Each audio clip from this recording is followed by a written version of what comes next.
Apocalipse capítulo 21, versículos 9 a 21, diz assim a palavra do nosso Deus. Um dos 7 anjos que tinham as 7 taças cheias das últimas 7 pragas, aproximou-se e me disse: venha, eu mostrarei a você a noiva, a esposa do Cordeiro.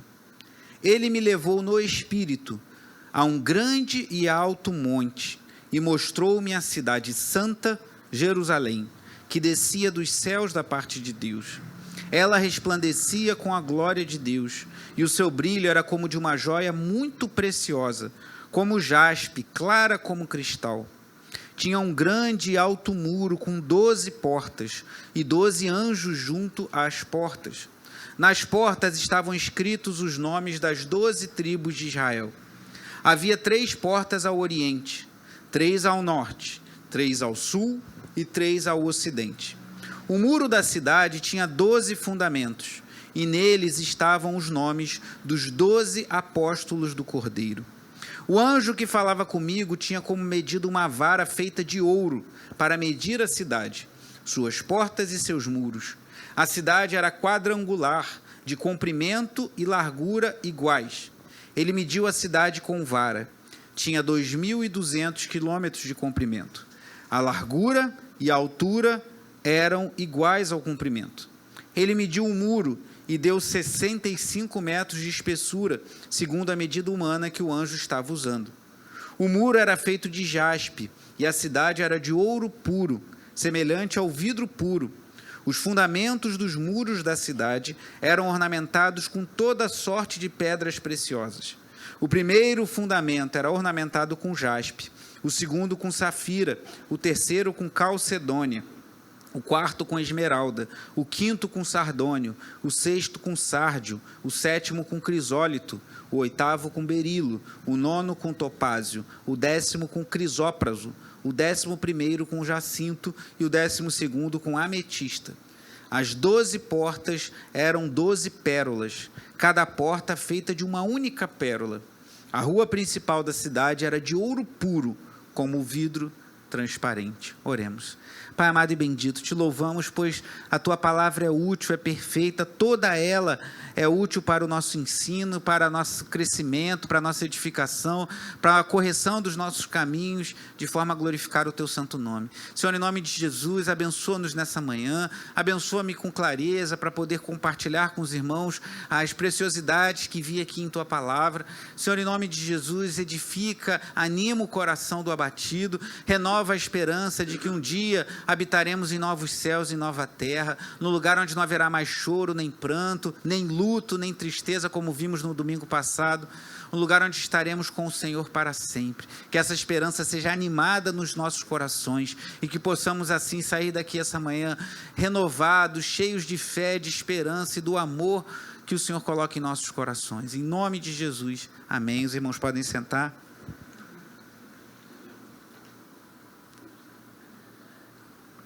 Na mensagem anterior, sobre a primeira parte do capítulo 21, eu iniciei com uma ilustração falando do que faz com que venhamos a suportar situações difíceis. E eu fiz uma ilustração do trânsito. Você pegar um metrô cheio, eu já peguei metrô cheio por muitos anos para chegar até o trabalho.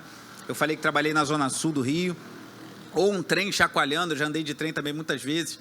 Aquele trem chacoalhando, cheio. Ou mesmo você que trabalha de carro, um trânsito intenso. Eu falava que o que faz que venhamos a suportar tudo isso é a certeza de você saber para onde você está indo. Você pega um BRT bem cheio ali no Jardim Oceânico, vindo aqui, eu fazia isso às vezes, saltava ali do metrô da linha 4 e pegava o BRT e saltava no Via Parque para ganhar tempo e já pegar um ônibus aqui para a freguesia. Então você sabe que o teu destino é saltar ali na estação do Shopping Via Parque, então você vai amassado, vai apertado, mas você vai ali, suporta, porque você está esperando, você não vai saltar na estação anterior. Então eu falei que a certeza de que Deus está preparando novos céus e nova terra para nós, isso deve impactar a maneira como nós vivemos a nossa vida hoje. A certeza de estarmos no futuro com o nosso Senhor, em novos céus e nova terra, vendo-o face a face, deve nos animar, deve nos corrigir, deve nos alertar para vivermos para a glória do Senhor nos dias de hoje. Nessa segunda parte que eu trago do capítulo 21, eu quero continuar com essa analogia do trânsito, mas com uma ênfase um pouco diferente. Porque eu não sei se você já passou por isso, eu acredito que sim, mas é muito diferente quando você sai da sua casa para ir para alguma coisa que talvez você não esteja tão animado para fazer. Por exemplo, você tem que resolver um problema num banco, às vezes o banco está cheio, você tem que ir no centro da cidade, talvez resolver um problema administrativo, você vai, mas você vai meio desanimado. Agora, quando você sai para viajar, você vê quando tem feriados, né? A gente está numa época muito atípica com esses feriados que foram criados, um monte de coisa, mas numa situação normal, quando tem um feriadão, o que acontece? Aquelas estradas que vão lá para a região dos lagos, ficam todas engarrafadas. Tem épocas que as pessoas levam a chegar 5, 6, 8 horas para chegar na região dos lagos, chegar lá em Saquarema, Araruama, região de Cabo Frio, mas as pessoas estão felizes dentro do carro. Eu passei por isso muitas vezes, indo para retiros de carnaval com os nossos jovens.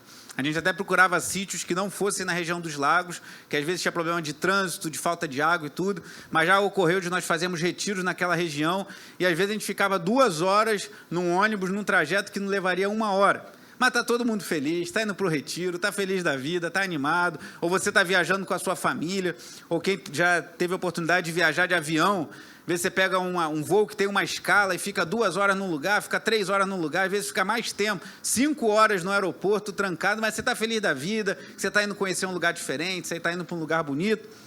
Ou alguém aqui que talvez já tenha viajado de ônibus para o Nordeste, não sei se alguém já foi de ônibus, algumas pessoas já sinalizaram. 2 a 3 dias de ônibus, né, almoçando na estrada, tomando banho na estrada, mas você está ali. Às vezes o banco não reclina muito, você fica ali numa situação um pouco desconfortável, mas por quê? Teu foco está chegar lá, talvez você tenha parentes ou vai só mesmo para visitar, para passear, ver um dos estados mais bonitos do Nordeste, irmãos. Eu conheço pouco, porque eu sempre fui lá muitas vezes na Paraíba, mas por atividades da igreja. Então eu ia em João Pessoa, ia na igreja, ia na outra igreja, ia para Campina Grande e depois ia embora. Mas eu sei que as praias da Paraíba são lindíssimas, irmãos. Ou você segue um pouquinho mais acima, vai para o Rio Grande do Norte, Natal, ou vai para o Ceará. O Nordeste é belíssimo. Então você está naquele ônibus, está encarando 2, 3 dias de ônibus, mas você está pensando o quê? Eu estou querendo chegar lá.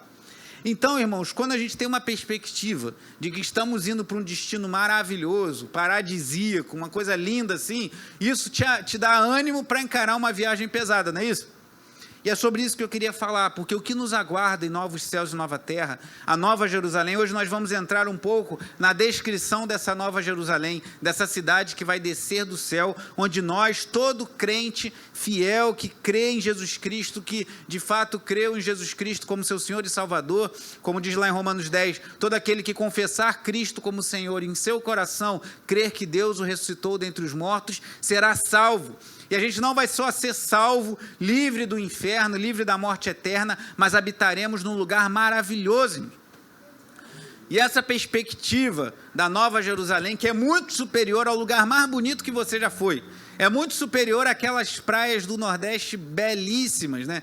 Por quem conhece aqui Alagoas, as praias de Alagoas são uma coisa fantástica. Muito mais bonito do que isso, muito mais especial do que isso será a Nova Jerusalém que virá dos céus. Então, ao sabermos o que nos aguarda no fim dessa viagem, isso vai nos trazer ânimo, vigor, para vivermos para a glória de Deus, na expectativa de novos céus e nova terra. Semana passada eu citei que um dos maiores estadistas da história, foi primeiro-ministro da Inglaterra, Winston Churchill, disse que a decadência moral da Inglaterra era devido ao fato dos pregadores terem deixado de pregar sobre o céu e o inferno. Então, Churchill reconheceu que, por deixar a igreja de falar do céu e do inferno, quando a igreja aqui dentro, a gente deixa de falar do céu e do inferno, lá fora, a sociedade começa a se degenerar. E Churchill, que era um ministro, foi como uma espécie de presidente, ele reconheceu isso. Então, a expectativa da eternidade, irmãos, tem que afetar o modo como vivemos hoje. A expectativa do que viveremos na glória de Deus precisa afetar. Só mais uma recordação da mensagem passada, eu falei nos 8 primeiros versículos, de 7 aspectos dos novos céus e da nova terra, e de 8 ausências. Eu vou passar rapidamente. Primeiro, versículo 1, com a sua Bíblia em Apocalipse 21. os 7 aspectos novos, novos céus e nova terra, versículo 1, então vi novos céus e nova terra, pois o primeiro céu e a primeira terra tinham passado e o mar já não existia. Versículo 2, a nova Jerusalém que veremos hoje, vi a cidade santa, a nova Jerusalém que descia dos céus da parte de Deus, preparada como uma noiva adornada para o seu marido, o novo tabernáculo, entre aspas, pois não vai ser um tabernáculo, pois não haverá templo na nova Jerusalém. Versículo 3, ouvi uma forte voz que vinha do trono e dizia, agora o tabernáculo de Deus está com os homens com os quais viverá, eles serão os seus povos, o próprio Deus estará com eles e será o seu Deus. Versículo 4, uma nova ordem, ele enxugará dos seus olhos toda a lágrima, não haverá mais morte, nem tristeza, nem choro, nem dor, pois a antiga ordem na qual estamos hoje já passou, ou seja, viveremos um novo tempo, uma nova ordem, novas todas as coisas. Versículo 5, aquele que estava sentado no trono disse, estou fazendo novas todas as coisas, e acrescentou, escreva isto, pois estas palavras são verdadeiras e dignas de confiança. Versículo 6, nova condição, disse-me ainda, está feito, eu sou o alfa e o ômega, o princípio e o fim, a quem tiver sede, darei de beber gratuitamente da fonte da água da vida, ou seja, não teremos mais sede, mais necessidade nenhuma. E o 7º e último aspecto, um novo status, o vencedor herdará tudo isto, e eu serei o seu Deus, e ele será meu filho. Louvado seja Deus, irmão. Que bênção!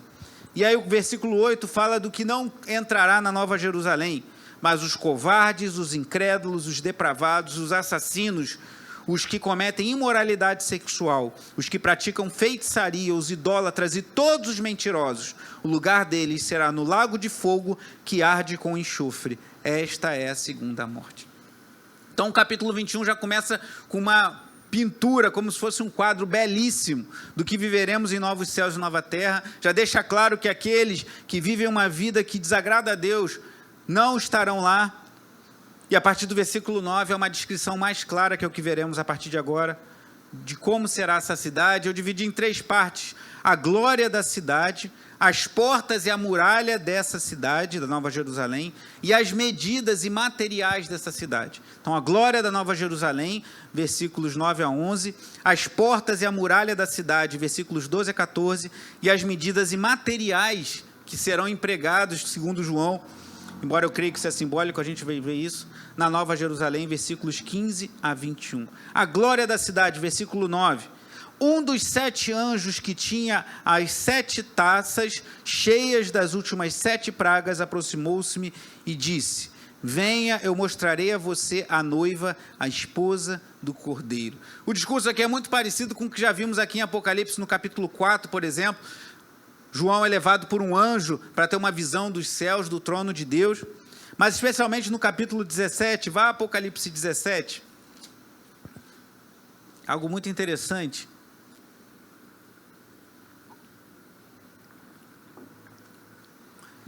Versículo 1, olha como é parecido, um dos 7 anjos que tinha as 7 taças, muito parecido com o que está lá no versículo 21, no capítulo 21, aí diz assim, aproximou-se-me e me disse, venha, eu mostrarei a você o julgamento da grande prostituta que está sentada sobre muitas águas. Nós já vimos na exposição do capítulo 17 e 18, que essa grande prostituta é um sistema desse mundo, um sistema de ostentação, um sistema que é contrário a Deus, um sistema que as pessoas valorizam a vaidade, o culto ao homem, e que tudo isso vai ser destruído.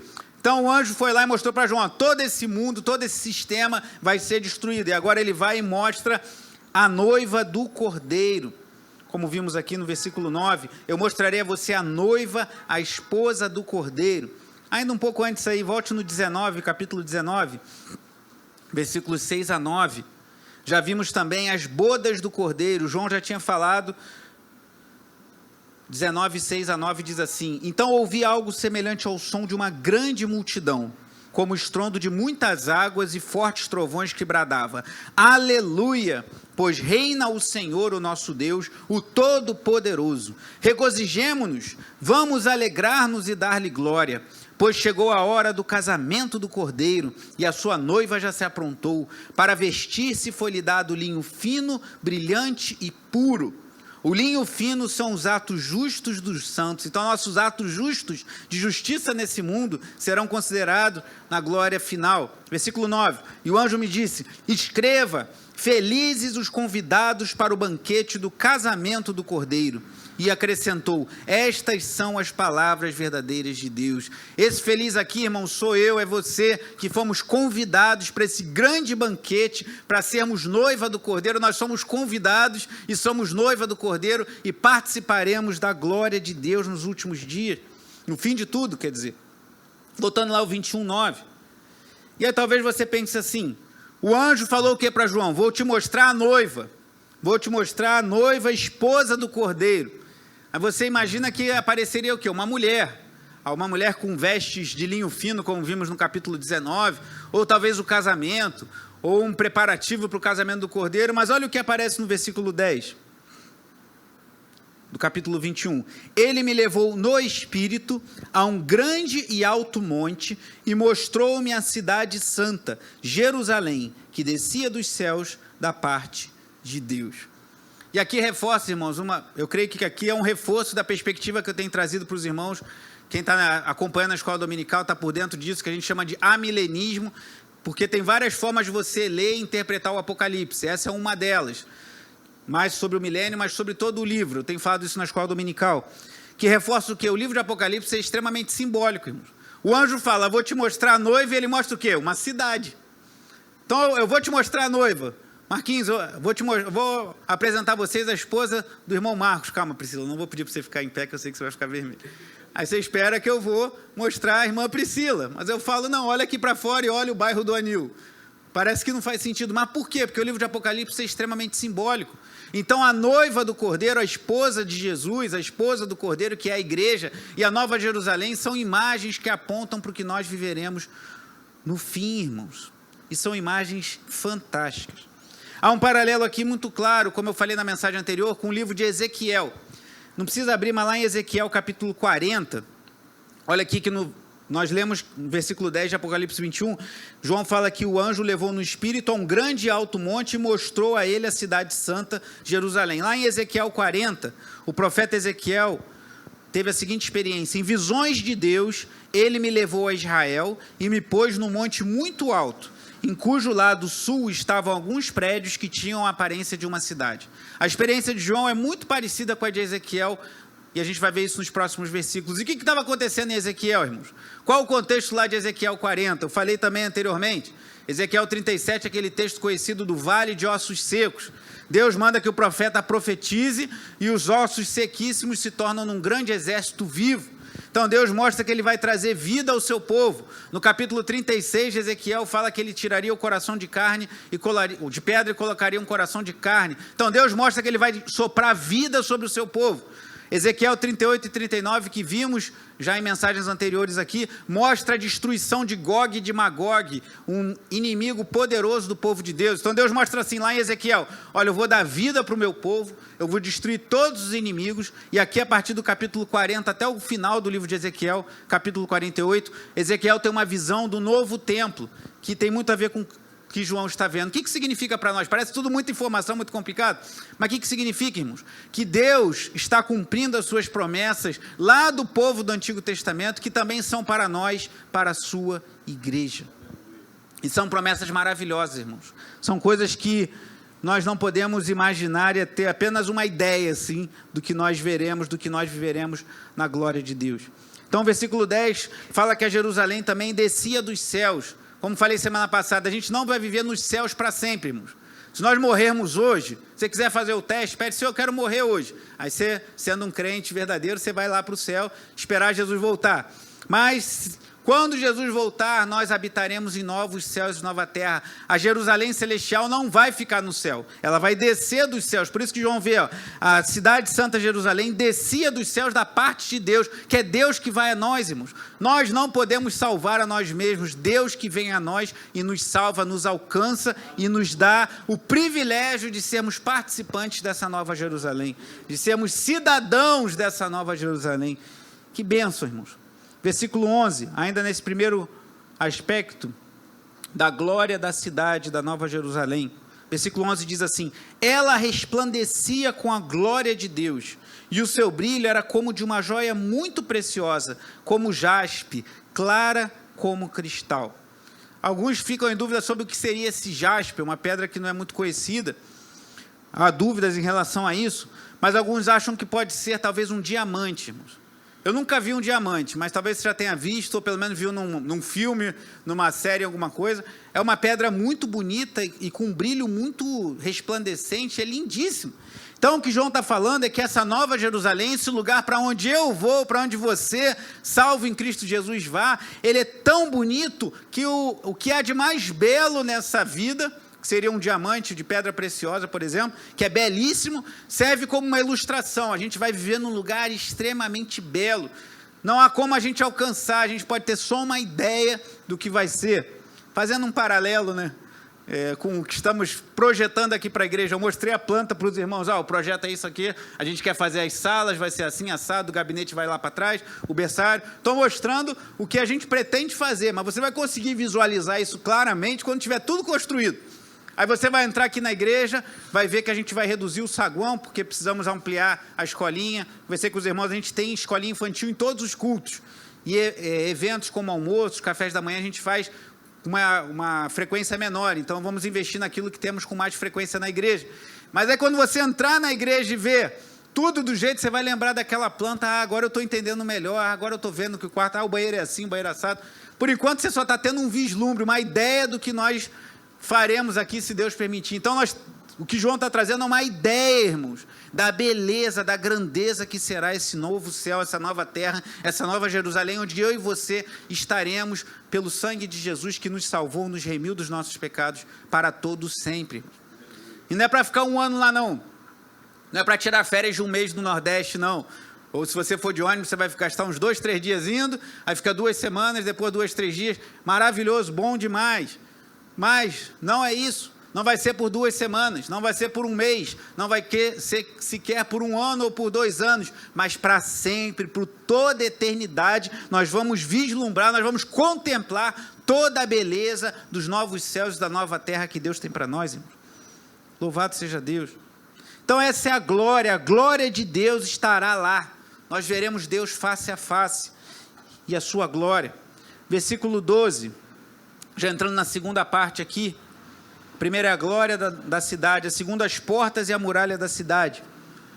Diz assim o versículo 12: tinha um grande e alto muro com 12 portas e 12 anjos junto às portas. Nas portas estavam escritos os nomes das 12 tribos de Israel. Havia 3 portas ao oriente, 3 ao norte, 3 ao sul e 3 ao ocidente. O que é isso? Agora eu peço que você abra lá no profeta Ezequiel, por gentileza, capítulo 48. Ezequiel está lá no Antigo Testamento, depois de Lamentações, Jeremias, Lamentações, Ezequiel. Capítulo 48, o último capítulo de Ezequiel, onde ele está terminando de descrever o novo templo.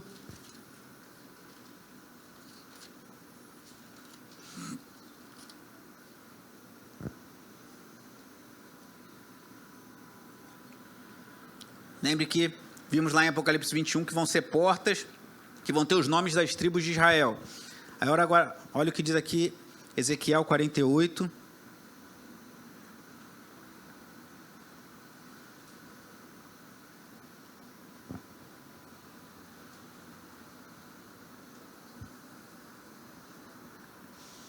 Ezequiel 48, versículo 30 em diante, diz assim: estas serão as saídas da cidade, começando pelo lado norte, que tem 2.250 metros de comprimento. Aí olha o que diz o verso 31. As portas da cidade receberão os nomes das tribos de Israel. As 3 portas do lado norte serão a porta de Ruben, a porta de Judá e a porta de Levi. No lado leste, que tem 2.250 metros de comprimento, haverá 3 portas de José, Benjamim e de Dan. No lado sul, que tem 2.250 metros de comprimento, haverá 3 portas, Simeão, a de Issacar e a de Zebulon. Todos são tribos, filhos de Jacó, tribos de Israel. 34. No lado oeste, que tem 2.250 metros de comprimento, haverá 3 portas, a porta de Gade, a de Azer e a de Naftali. A distância total ao redor será de 9 quilômetros. E olha o que diz o final do verso 35, que conclui esse belíssimo livro do profeta Ezequiel. E daquele momento em diante, o nome da cidade será, leia comigo bem alto, o Senhor está aqui. Leia mais uma vez. Daquele momento em diante, o nome da cidade será, o Senhor está aqui. O que Ezequiel está profetizando? Que haverá uma cidade, uma nova cidade, um novo templo, em que o Senhor estará para sempre. Isso já era profetizado no Antigo Testamento, sobre o que João está profetizando, que nós viveremos um lugar onde Deus estará para sempre conosco, irmãos. Não haverá mais impedimentos em estarmos na presença de Deus. Eu falava semana passada que é importante nós virmos a igreja, entendemos o cuidado que devemos ter nesse momento especial, não estamos cobrando de que ninguém esteja na igreja, mas esperamos que logo tudo isso passe, porque a igreja precisa se reunir presencialmente, irmãos. Confesso que esses dias fiquei muito indignado ouvindo uma médica. Você nunca me ouviu aqui recomendar um remédio, um tratamento, uma vacina, nada assim. Eu não sou médico, posso ter minhas opiniões, mas mesmo eu tendo minhas opiniões, eu me reservo, porque eu não sou da área de saúde. Aqui que vai uma médica querer se meter no serviço de religioso dos outros. Uma médica fala, não, porque os padres e os pastores têm que ensinar seu povo a orar em casa. Eu falei, que médica sabe de ensinar o povo de orar? Quem é ela que é autoridade? Ela é médica, vai cuidar da área dela. Que história é essa de ensinar o povo a orar em casa? Eu acho que tem sensatez. Alguns pastores têm até falado, vamos ficar em casa. Algumas igrejas optaram por fazer cultos online. Eu respeito isso e acho sensato em algumas circunstâncias. Tivemos que voltar a isso, vamos fazer. Não há problema nenhum. Mas um médico vai dizer o que um pastor, um padre tem que fazer, irmãos? O bispo Walter é pastor há mais de 40 anos. Eu, bem menos tempo, quase 10 anos, mas já estou no meu 2º seminário, estudando, servindo na igreja há quase 20 anos. Gente trabalhando, e vem uma pessoa que não sabe nada da vida da igreja, que não sabe dos dramas da vida da igreja, que não sabe quantos sepultamentos, quantas visitas a enfermos, quantas lágrimas o povo da igreja enxuga, quantas dificuldades superamos, quanto suporte dão para questões materiais, financeiras que os irmãos passam, e a gente como igreja chega ali junto, não sabe nada disso e chega e fica dizendo o que o pastor, o padre tem que fazer. Quem é você? Deu uma raiva, irmãos, eu nem falar isso para vocês, mas...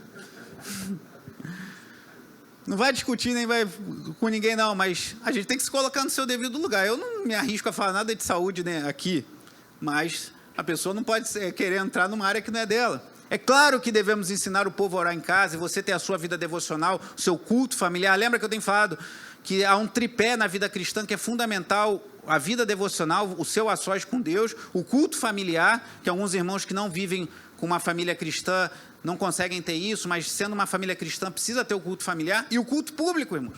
Isso aqui faz parte. Por quê? Porque a Bíblia ordena, e porque isso aqui é um ensaio do que viveremos no fim, irmãos. No fim, nós não veremos Deus online. Deus não estará numa tela de computador à distância, a gente sentado em casa, fazendo home office, cultuando em casa. Claro, volto a dizer, isso aí pode se fazer necessário agora, por um tempo. Ficamos alguns meses sem cultuar presencialmente. Não é isso que eu estou dizendo. Eu estou dizendo que há, sim, algo de especial quando a igreja se reúne presencialmente, e a igreja tem que se reunir presencialmente, irmãos. Se isso não for possível, a gente vai abrir mão, como já fizemos. Mas a igreja não pode abrir mão eternamente. Muitos têm enfraquecido na fé por causa disso. Tem sido uma estratégia do diabo para enfraquecer pessoas na fé. Elas pensam, que diferença faz? Eu posso acompanhar o culto pela internet? Pessoas que têm condições de estar na igreja e deixam de estar. Cuidado, nós precisamos nos reunir presencialmente. Por isso que, passando isso tudo, a gente vai parar de transmitir culto online. Talvez gravemos a pregação, você vai poder ouvir depois, porque a igreja precisa se reunir presencialmente. Quando Paulo fala da ceia, ele fala, quando vós vos reunis no mesmo lugar, 1 Coríntios capítulo 11. Então a ceia a gente entende que deve ser celebrada num lugar de culto da igreja. Não precisa ser na igreja física, mas onde a igreja está reunida presencialmente. Então, irmãos, isso aqui é um ensaio do que viveremos num lugar onde Deus estará conosco, e não haverá mais templo, pois nós cultuaremos a Deus para todo sempre. Louvado seja Deus. Essa é a nossa expectativa. Ah, mas a gente tiver que ficar mais algum tempo sem se reunir presencialmente de novo, vamos ficar, mas assim que puder voltaremos de novo e continuaremos nos preparando para esse grande dia que não vai ter mais coronavírus, não vai ter mais impedimento, não vai ter mais decreto que proíba ou que permita, mas nós estaremos eternamente na presença do nosso Deus. Porque como acaba aqui Ezequiel fala, o Senhor está aqui, irmãos. O Senhor está aqui nessa manhã, o Senhor está presente entre nós, mas viveremos algo muito maior no fim de tudo. Então aqui em Ezequiel 48 nós vemos claramente que as portas da cidade que Ezequiel está vendo recebem os nomes das tribos de Israel. Então volte lá para Apocalipse 21, o que lemos, muito parecido com Ezequiel, 3 portas ao oriente, 3 ao norte, 3 ao sul e 3 ao ocidente, versículo 13, que neles estavam escritos as 12 tribos de Israel. O que isso quer dizer? Que isso é um cumprimento das promessas de Deus do Antigo Testamento.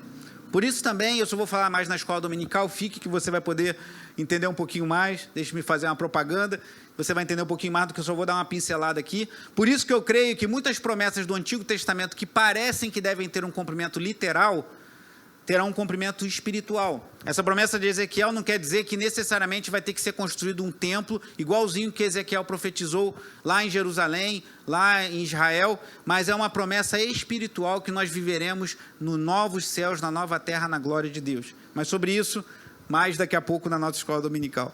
Versículo 14 de Apocalipse 21. O muro da cidade tinha 12 fundamentos, e nele estavam os nomes dos 12 apóstolos do Cordeiro. Lá em Efésios 2:20, fala que a igreja está sobre o fundamento dos apóstolos e profetas. Então, quando ele fala dos apóstolos do Cordeiro, dos apóstolos de Cristo, o que está dizendo? Essa cidade, ela vai ter portas com o nome das tribos de Israel e muralhas com os seus fundamentos, os seus alicerces, as suas bases, com os nomes dos apóstolos do Cordeiro. O que isso quer dizer? Que vai ser todo o povo de Deus, a sua plenitude, o povo de Deus do Antigo Testamento, da Antiga Aliança, o povo de Deus da Nova Aliança, que é um só povo de Deus estará nessa Nova Jerusalém.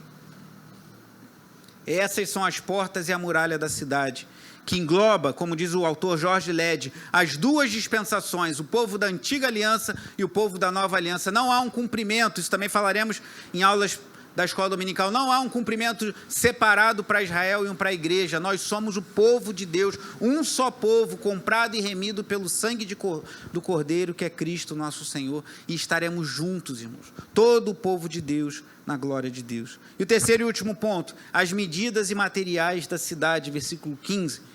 O anjo que falava comigo tinha como medida uma vara feita de ouro para medir a cidade, suas portas e seus muros. Olhe para mim, por favor.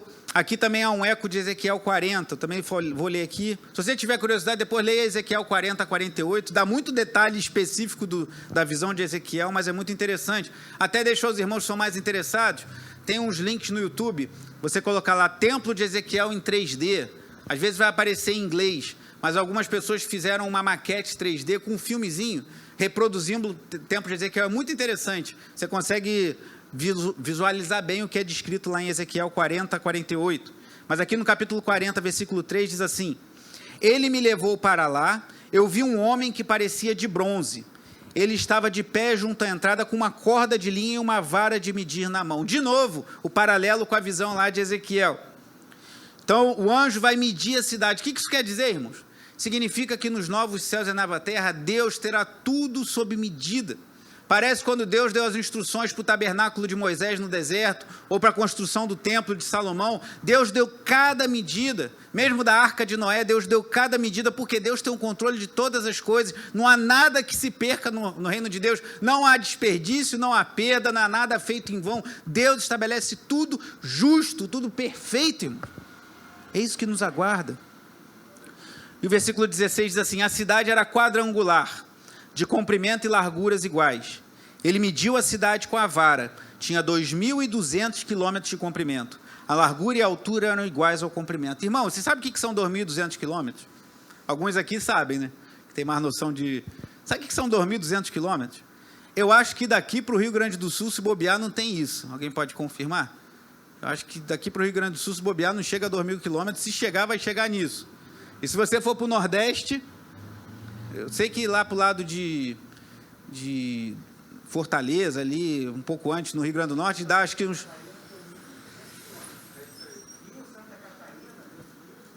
Rio, Santa Catarina, 1.200 quilômetros. Se dobrar até o Rio Grande do Sul, que não deve dobrar, vai dar esses 2.000 e pouco.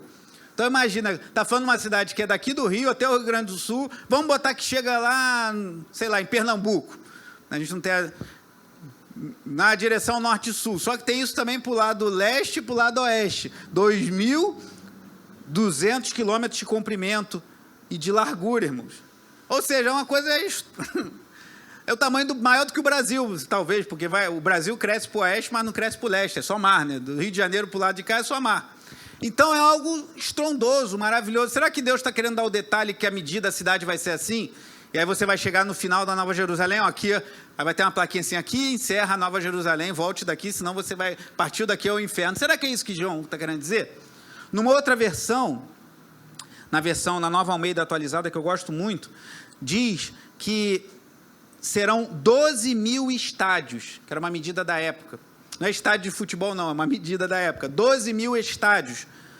Então, 12 é o quê? É o número do governo de Deus. Isso aqui não é numerologia, mas são números que são colocados na Bíblia que apontam para um significado. 12, possivelmente, porque 4, que é um número que aponta para tudo, por isso que fala das 4 cantos da terra, um domínio geral, e 3 é o número da Trindade. Então, talvez 12 seja por conta disso. 3 vezes 4, o domínio de Deus sobre todas as coisas. 1.000 é um número que também aponta para a completude. Então, 12.000 estádios não quer dizer que essa cidade vai ter esse tamanho gigantesco. Mas está querendo apontar que Deus estará no governo completo e será algo muito maior do que tudo que a gente viu nessa terra. Porque nem eu nem você jamais vimos uma cidade de 2.000 quilômetros de largura, de comprimento. Aí eu fiz a conta errada, né? Eu falei 2.000 para o fundo e depois 2.000 para o Nordeste, né? Teria que ser só daqui para o final.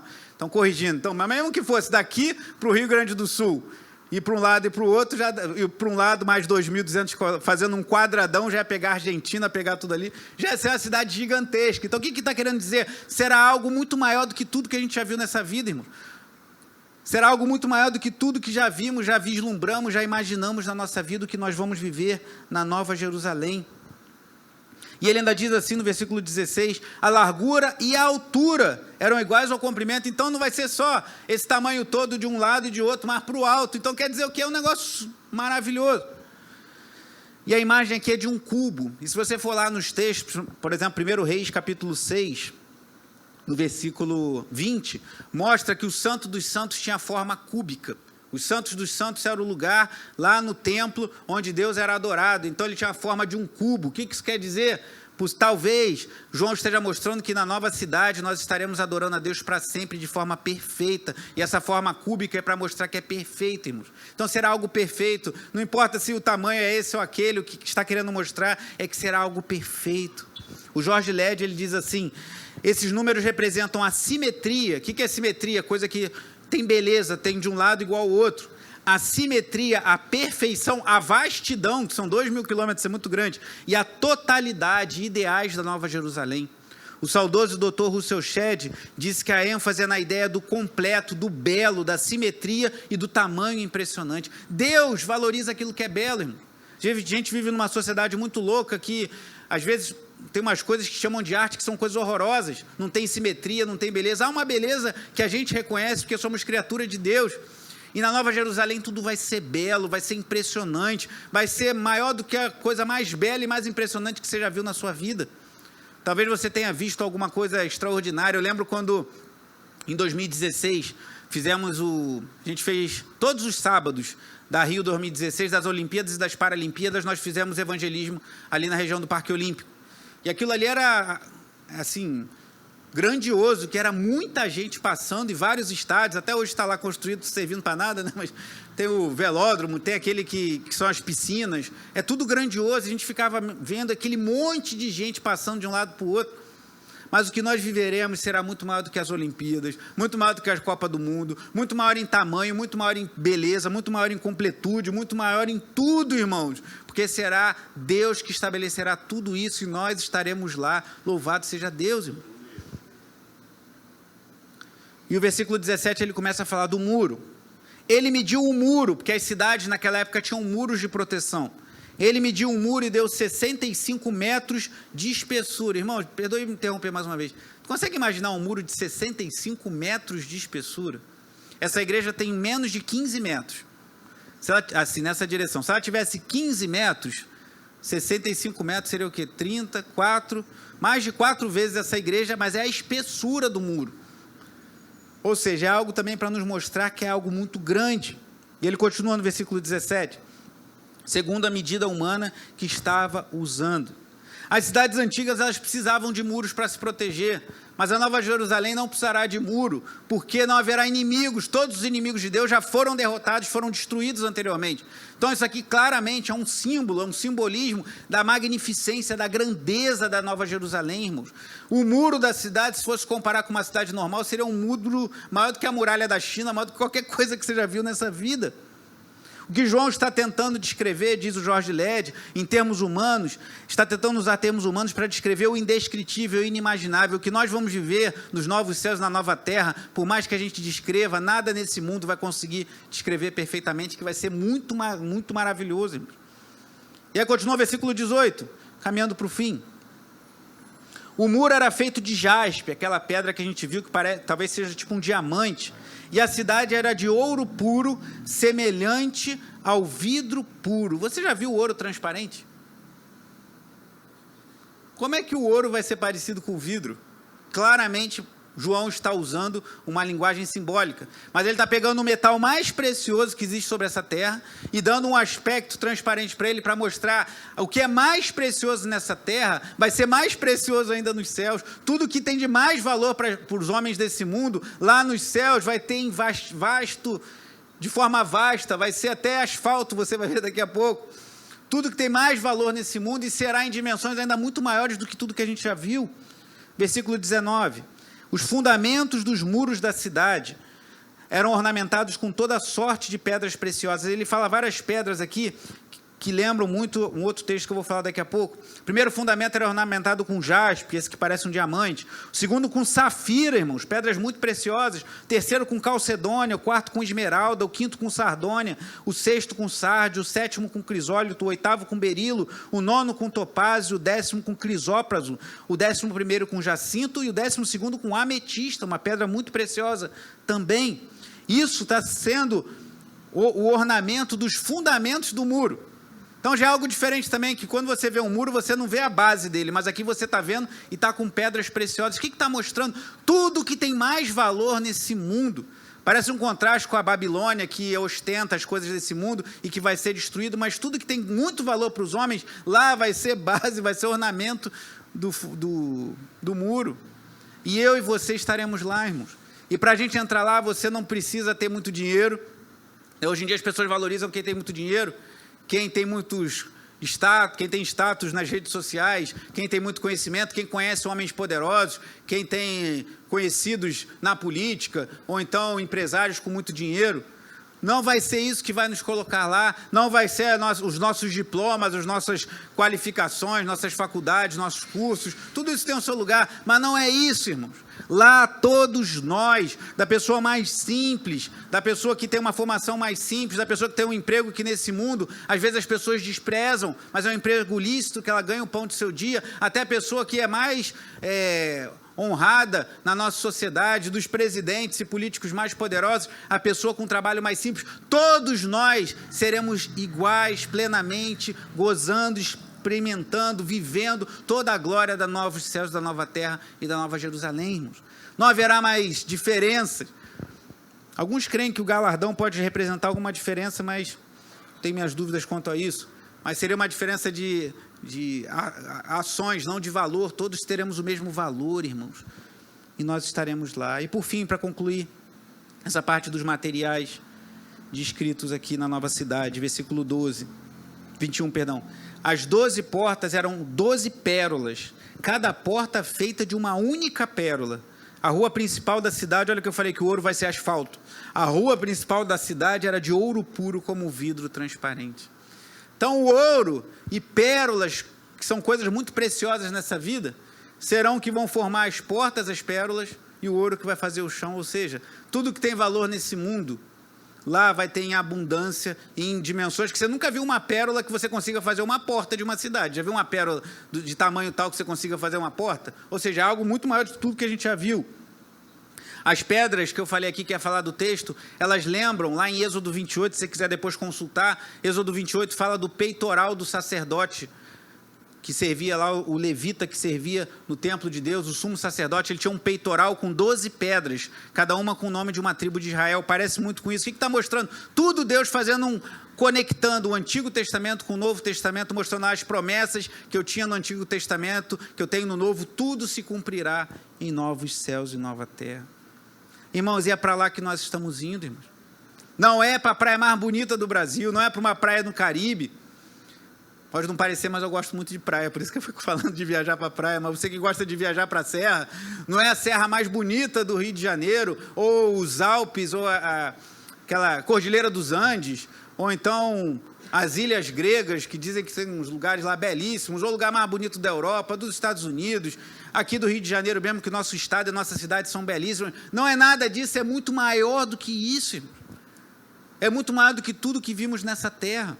Então, qual é o impacto que a certeza de que você está indo para esse lugar deve ter amanhã, 2 horas da tarde, segunda-feira, quando você estiver lá voltando do seu almoço para trabalhar?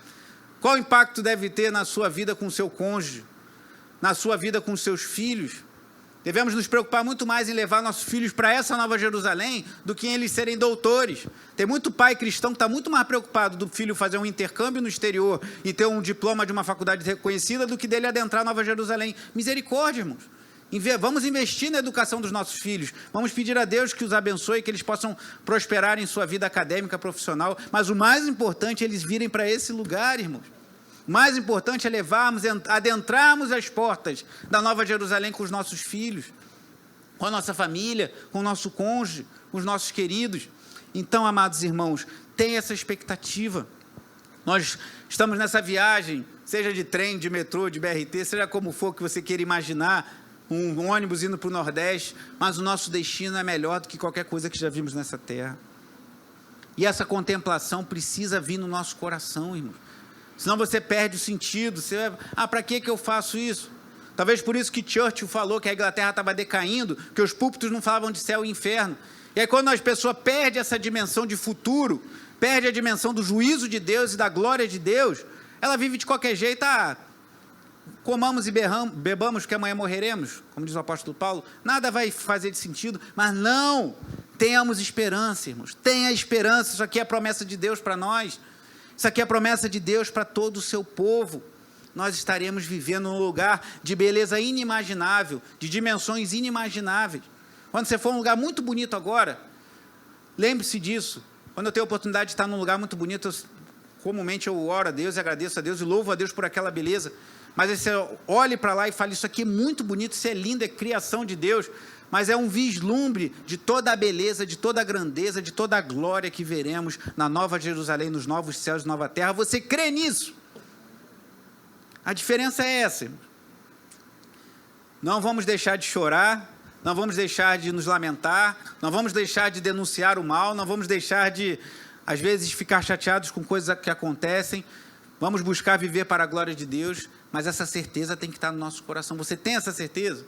Só que é uma bela imagem que está na sua Bíblia e não passa disso, ou você tem pela fé a certeza de que você estará lá? Se você de fato crê que isso aqui é a palavra de Deus e que nós habitaremos lá, isso precisa fazer diferença na sua vida, meu. Isso tudo chegou a nós de graça. Essa Nova Jerusalém vai descer dos céus da parte de Deus. Por quê? Porque Cristo morreu numa cruz por mim e por você. Ele nos amou. Ele derramou todo o seu sangue precioso em nosso lugar. E por isso, o ingresso para a Nova Jerusalém, nenhum de nós poderia comprar. Nós recebemos de graça, por meio do sacrifício de nosso Senhor e Salvador Jesus Cristo. O que queremos mais, irmãos? Que vivamos de modo digno do Evangelho, da glória de Deus e de tudo que viveremos, que é inimaginável. Aqui são imagens assim para a gente ter uma ideia. Semana que vem, permitindo Deus, na próxima mensagem vamos continuar ainda um pouco sobre isso, já caminhando para o fim do livro de Apocalipse.